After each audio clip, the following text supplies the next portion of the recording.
محترم ناظرین، السلام علیکم ورحمۃ اللہ وبرکاتہ۔ ایک بہت اہم سوال یہ آیا ہوا ہے کہ حرام کھانے پر بسم اللہ پڑھنا کیسا ہے؟ الجواب باللہ التوفیق۔ بسم اللہ الرحمن الرحیم۔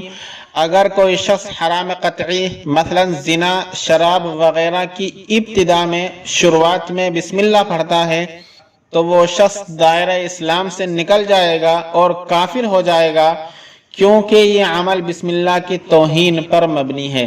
البتہ حرام کھانے پر بسم اللہ اگر تحقیر کی نیت سے پڑھی ہے، کم درجے کی سمجھ کر پڑھی ہے تو کافر ہو جائے گا، اور اگر بطور عادت یعنی ہر کھانے پر بسم اللہ پڑھنے کی عادت ہو پڑھی تو کافر تو نہیں ہوگا، البتہ سخت گناہگار ہوگا، اس پر توبہ اور استغفار لازم ہے۔